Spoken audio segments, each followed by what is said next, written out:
안녕하세요. 딱딱한 책 부드럽게 해주는 쌤 헬렌입니다. 오늘은 컬처 메이킹 2부 복음의 파트 2 9장부터 이야기가 시작이 되는데요. 여러분들 저 십자가 목걸이 보이시나요? 네, 꺼내봤습니다. 십자가 팔찌 짠. 네, 지난 시간에 우리 이 십자가 이야기 했지만 십자가라고 하는 것이 예수님 시대에는 어떤 상징이라고 했었죠? 정말 극악무도한 사형수를 처형하는 아주 그냥 가장 큰 고통을 주는 최악의 그런 어떤 사형법이었었던 건데 지금은 수치의 상징인 십자가를 제가 이렇게 달고 있을 리는 없겠죠. 십자가의 의미가 이렇게 많이 달라지게 된 거. 더 이상 수치의 상징이나 사형수, 끔찍함 이런 상징이 아니게 된 거. 그게 하다못해 이렇게 변해서 어디까지 변화되고 있죠, 여러분? 비기독교인들도 십자가 목걸이를 하고 십자가 귀걸이를 하고 사실은 좀 염려스럽죠. 기독교인들에게 있어서 너무나 중요한 이 십자가라는 상징물이 너무 쉽게 어떻게 되고 있죠? 소비가 되고 있죠. 그 굉장히 안타까운 부분입니다. 어쨌든 바로 이 십자가 하나만을 보더라도 문화라고 하는 것의 여러 가지 개념을 우리가 생각을 해볼 수 있는데요. 자, 이야기는 바로 예수님께서 부활하신 다음에 사도행전서부터 9장이 시작이 됩니다. 자, 9장 여러분 책을 가지고 계시다면 195페이지가 되고요. 첫 줄은 이렇게 시작이 돼요. 사도행전은 도시에 관한 책이다. 자, 여러분들 사도행전을 읽어보셨다면 굉장히 많은 도시들이 나옵니다. 왜냐하면 바울이 선교 여행을 아주 넓은 지역을 그 당시에 어떤 지금과 같은 그런 교통수단이 없이 굉장히 넓은 지역을 다녔었기 때문에 굉장히 많은 도시를 다녔었죠. 그래서 사도행전을 보면 다양한 도시들의 그런 문화 특색들이 표현이 되고 있어요. 그래서 두 번째 문단에 뭐라고 나와 있냐면 다시 말해 사도행전은 문화에 대한 책이다. 이렇게 생각해서 보니까 그렇지, 맞아. 굉장히 많은 도시들과 문화 이야기가 나왔었지. 이렇게 보는 것도 굉장히 흥미롭네 라는 생각이 들었습니다. 자, 굉장히 많은 문화들 그 가운데에서 정말 그 사도들이 하려고 했었던 건 무엇이었죠? 바로 예수님 문화를 그곳에서 세우고 창조하고 개발하는 그런 역할을 담당을 했었었죠. 자, 그것이 이방 도시들, 그 당시에 이방인이라고 불렸던 유태인이 아닌 나머지 이방 도시에도 굉장히 혁신적인 어떤 여러 가지를 불러일으켰지만 또 하나, 자, 205페이지를 보면요. 사도행전의 교훈이라는 제목 하에 이렇게 시작이 돼요. 사도행전의 사건들은 성경 인물들이 문화를 생각하는 방식에 획기적인 전환을 가져왔다. 이스라엘의 본질은 다른 나라와 구별된 유일한 문화를 이루는 것이었다. 하지만 갈릴리 메시아의 제자였던 신실한 유대인들이 로마 제국 전역을 순회하면서 교통과 상업 분야에 괄목할 만한 문화적 성과를 이용하여 다양한 문화에 있는 사람들을 자신의 공동체로 끌어들였다. 예수 문화.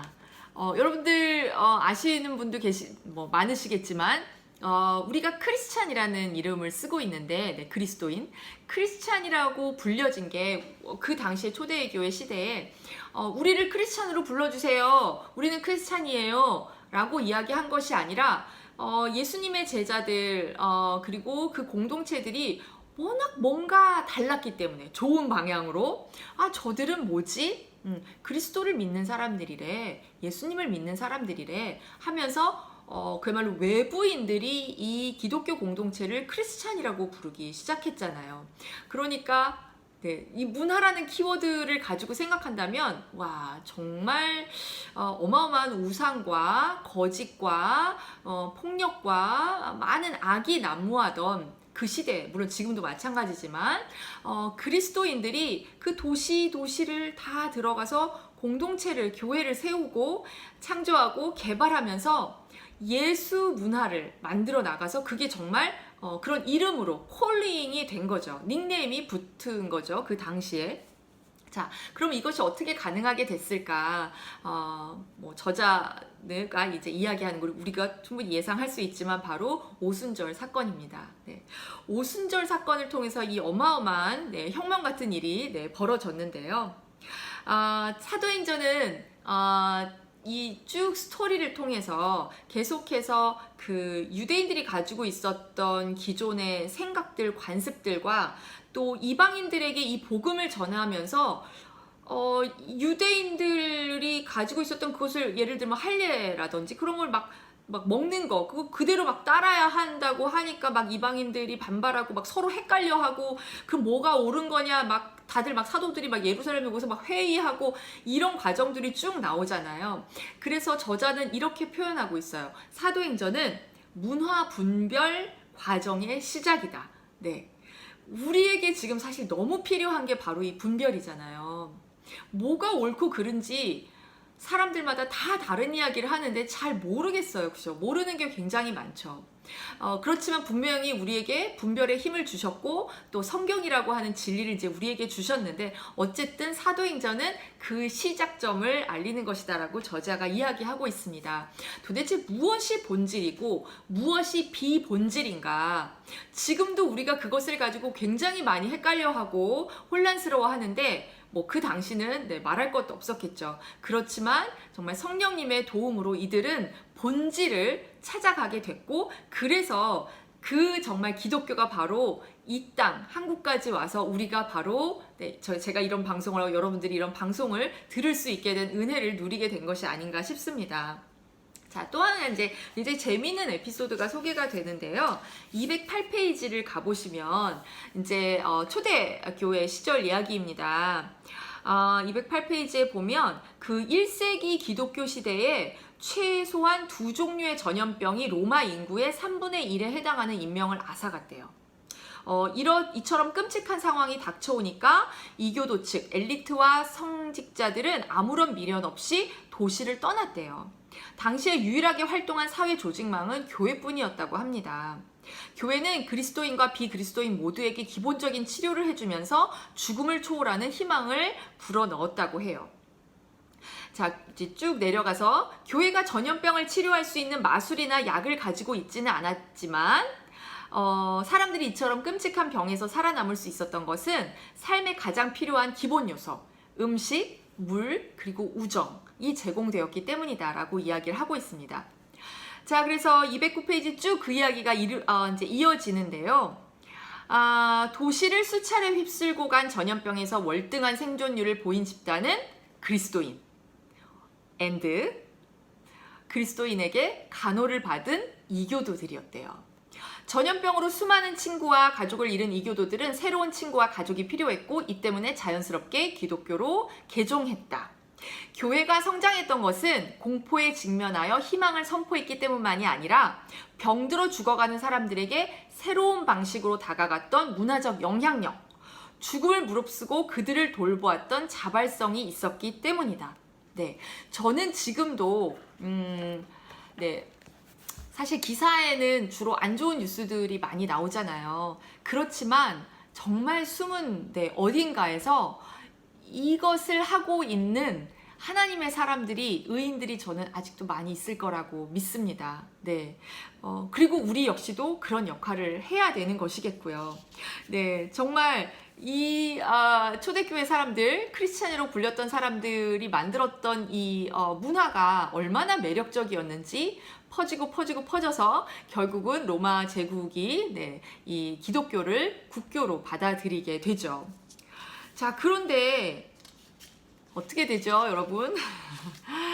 참 안타깝게도 기독교가 국교로 돼서 그 이후에 이어지는 역사는 또 슬픈 역사가 있습니다. 네. 이 부분은 뒷부분에 가서 다시 이야기가 나오게 돼서 그때 다시 그 11장 2부의 마지막 장에서 이야기를 나눠보도록 할게요. 잠깐 여기서 요한계시록으로 넘어가고 싶은데요. 자, 요한계시록은 정말 전 인류의 역사를 이렇게 쭉 미래를 조망하는 책이라고 볼 수 있죠. 이 책에서 이제 저자가 이야기하는 것은 이런 표현인데요. 엄격하면서도 은혜로운 평가를 통과한 이들은 놀랍도록 새로운 시작을 맞이할 것이다. 네, 새로운 문화가 새로운 창조물, 그것이 시작될 것이라고 하는 것을 보여주는데요. 거룩한 도시 새 예루살렘이라는 표현으로 요한계시록에 나와 있는데 거기서 역시 도시라는 표현을 쓰고 있죠. 역시 첫 번째, 네, 하나님께서 모든 만물을 만드시고 인간을 만들어셔서 우리에게 이 자연 만물, 이 세상을 선물로 주신 것과 마찬가지로 그 거룩한 도시 예루살렘도 우리에게 선물로 주어질 것이라는 것을 예수님께서, 하나님께서 약속하셨습니다. 근데 저자는 여기서 굉장히 재밌는 질문을 던지고 있어요. 한 번도 생각해 본 적이 없었는데요. 자, 우리가 만든 문화적 창조물은 어떻게 될까? 새 예루살렘에서 사용할 수 있을까? 어떻게 될까요, 여러분? 제가 지금 스마트폰으로 지금 이 영상을 촬영을 하고 있는데요. 이 스마트폰, 예수님께서 다시 오셔서 거룩한 도시 새 예루살렘에 저희 가면 이 스마트폰 있을까요? 어떨까요? 네, 모르죠, 당연히. 그렇지만 생각을 해보는 어떤지 기회를 가질 수 있는데 뭔가 우리 몸처럼 정화의 과정을 거쳐서 남는 어떤 문화 재화들이 있지 않을까라고 이 저자는 예상을 하고 있습니다. 그러면서 저자는 우리에게 여러분 질문을 제가 바꿔볼게요 라고 이제 이야기를 하고 있는데요. 자, 우리는 새 예루살렘에 갖춰질 만한 것을 창조하고 개발하고 있는가?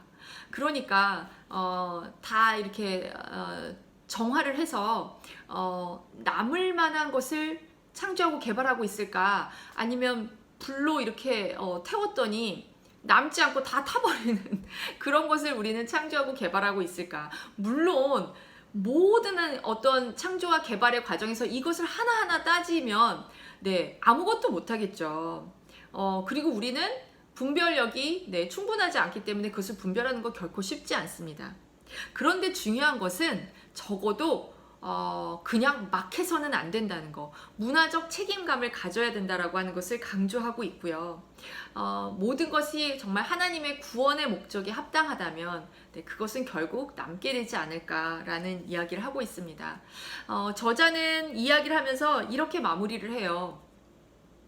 어쩌면 우리가 할 일은 뭐냐면 하나님의 세상 가운데 숨어있는 그 잠재성을 최고의 상태로 실현할 수 있도록 해주는 거. 네. 그것이 나무가 됐던 공기가 됐던 스마트폰이 되었던 그 잠재성을 정말 하나님의 그 구원의 목적에 맞게 그 최고의 상태로 실현해서 창조하고 개발하는 것, 그것이 우리가 가진 문화적 책임감이 아닐까라는 생각이 들고요. 십자가가 자꾸 만져지는데 이 십자가도 지금 많이 왜곡되었잖아요. 그렇죠? 그렇다면 우리가 복음을 정말 잘 전했을 때는 이게 다시 온전한 의미로 돌아오지 않을까라는 생각도 듭니다. 자, 제가 아까 그 사도행전 마지막 그런 이야기를 하다가 약간 껑충 뛰어서 요한계시록으로 가서 이제 11장을 이야기를 나중에 하겠다고 말씀을 드렸는데요. 사실은 11장 내용이 이 전체를 아우르는 내용이기 때문에 그래요. 11장은 어떻게 보면은 이 앞에서 6, 7, 8, 9, 10 이 5개의 장의 내용, 성경을 관통하는 이 문화의 키워드, 이 주제를 종합 정리해주는 게 바로 11장입니다.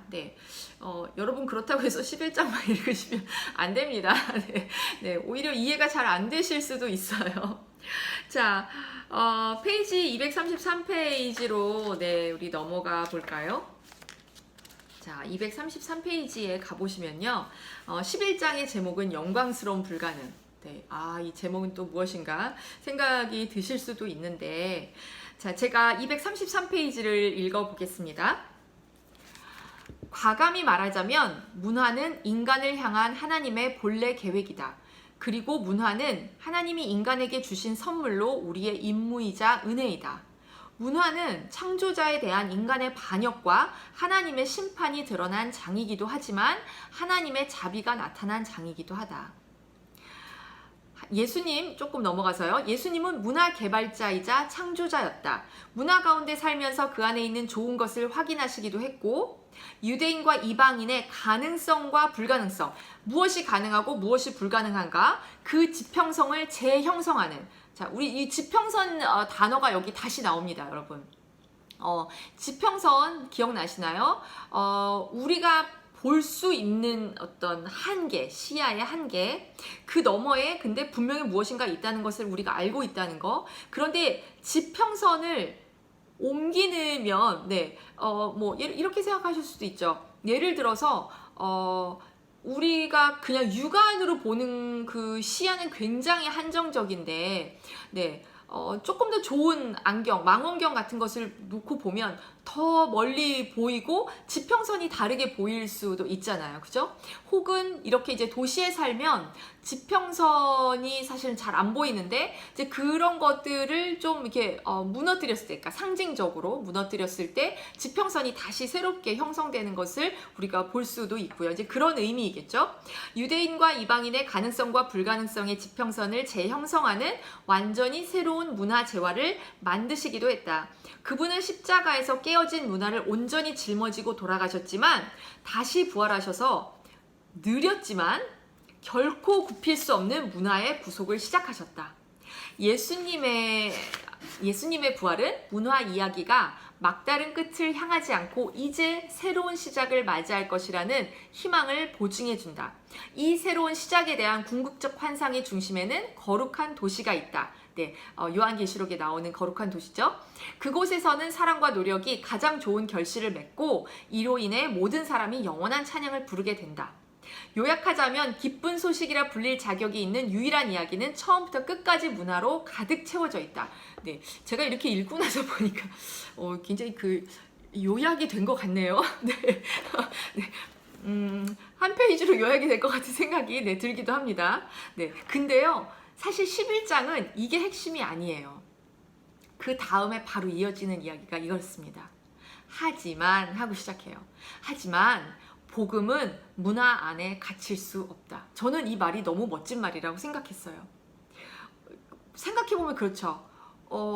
아까 그 로마 제국 이야기를 했었었는데, 그러니까 초대교회 시절에 아직 이제 국교로 받아들이지 않고 이제 핍박받던 그 시절에는 정말 이들이 나름대로의 크리스찬 문화를 만들어서 크리스찬이라고 불리게 되고 그들이 하는 것이 너무 새롭고 좋은 문화였기 때문에 다른 사람들이 이렇게 이 문화로 들어왔어요. 그러니까 기독교인이 된 거죠. 예수님을 영접을 하고. 그런데 이제 국교로 되면서 그 이후에 정말 십자군 전쟁이라든지 중세 시대라든지 뭐 조금 더 나름대로 최근이라면 정말 유태인 학살이라든지 뭐 미국에서의 어떤 정말 노예 제도의 허용이라든지 이런 많은 것들이 사실 이 종교, 기독교라는 테두리 안에서 벌어졌고 그 안에서의 정말 복음이 정말 그 문화 안에 갇혀 있었다라고 이야기할 수 있을까? 아니잖아요. 그죠? 갇혀 있지 않았기 때문에 마틴 루터가 그런 종교개혁을 일으킬 수 있었던 거죠. 그러니까 여기서 어떻게 표현하냐면 복음은 가능성과 불가능성 사이를 배회하며 그 지평선 위에 불안정하게 자리 잡고 있다. 사실 이 문장이 전 좀 어렵다고 생각이 들기는 해요. 그런데 이제 상상을 해보신다면 복음이라고 하는 것이 분명히 문화와 굉장히 밀접한 관련을 가지고 있죠. 복음은 문화를 통해서 전해져야 되는 것이고 우리는 문화를 잘 사용해서 복음을 전해야 돼요. 그런데 복음은 훨씬 더 큰 개념이라는 거예요. 문화가 더 작은 개념이고. 그래서 복음이라고 하는 것이 정말 이 우리가 만들어 놓은 어떤 가능한 문화, 그리고 이거는 안 되는 문화, 그 어딘가에 이렇게 왔다 갔다 하면서 정말 그 성령님이 운행하시듯이 이 복음이라고 하는 것도 그 사이에서 이렇게 돌아다니고 있는 것이 아닌가라고 이 저자가 이야기하고 있습니다. 자, 그래서 이 235페이지에 계속 이야기가 이어지는데요. 이 때문에 문화 창조를 시도하는 현명한 그리스도인은 기독교 제국의 건설을 기대하지 않는다. 네, 혹시 기독교 제국의 건설을 다시 기대하고 계신가요? 네, 오히려 그렇게 되었을 때 얼마나 복음이 왜곡되고, 네, 우리가 정말 사실 기독교는 그러니까 종교라고 불리고 있지만 사실 종교가 아니고 그냥 우리의 삶이죠. 그런데 그것이 정말 종교화 돼버리고 신앙생활 그냥 생활화, 종교 생활화, 종교인화 되어버렸을 때 얼마나 우리가 진리에서 벗어날 수 있는지를 역사를 통해서 우리는 너무 많이 확인을 할 수 있었어요. 그래서 계속 이어서 읽어드리자면 복음이 가능성의 언저리가 아닌 중심에 위치한 문화에 대한 희망을 내려놓는 것. 그러니까 우리가 꼭 중심이 되어야지만 한다는 로마 제국과 같이 국교로 만들어야 한다는 그것을 내려놓고 네 그렇지만 우리는 그것 자체는 하나님께서 네, 알아서 하실 일이고 네, 국교가 될 수도 있고 아닐 수도 있고 우리가 그것을 만드느냐 안 만드느냐 그것이 중요한 것이 아니라 우리가 각자 가지고 있는 네, 소명, 우리에게 주어진 역할, 우리의 삶의 영역 안에서 계속 이 창조자와 개발자의 역할을 다하는 것이 훨씬 더 중요하다라고 하는 것을 네, 저자가 이야기하고 있습니다. 정말 어떤 인간 사회도 복음을 완전히 문화화 시켜 버릴 수 없고요. 그것이 옳지 않고요. 어떻게 보면 불가능한 것이 적당히 있어줘야지만 우리가 겸손할 수 있는 것 같아요. 모든 것을 우리가 가능하다라고 생각해버리고 복음도 우리가 가능한 문화 안에서 가능한 방법으로만 모든 것이 다 가능해져 버렸을 때 우리는 반드시 교만에 빠질 수밖에 없습니다. 오히려 믿음으로 불가능한 것을 계속 바라보면서 네, 복음이 그 불가능과 가능성의 그 사이에 이렇게 네, 왔다 갔다 하고 있다라고 이야기했는데 그 믿음으로 그것을 바라보면서 그 지평선 너머를 바라보면서 우리가 할 수 있는 그 작은 노력을 계속 해 나아가는 것, 그것이 우리에게 주어진 것이 아닐까라고 이 저자가 네, 이야기하고 있습니다. 자, 이렇게 해서 네, 파트 2가 네, 이제 마무리가 되는데요. 자, 2부 어떠셨나요? 네, 복음이라는 주제로 이야기를 함께 나누어 봤는데요. 자, 이제 3부, 네, 벌써 3부네요. 네, 네, 컬처 메이킹을 끝낼 시간도 얼마 남지 않았습니다. 네, 3부는요, 뭐, 다 재밌지만, 제 개인적으로 3부가 제일 좋았습니다. 네, 그 제목부터 벌써 12장.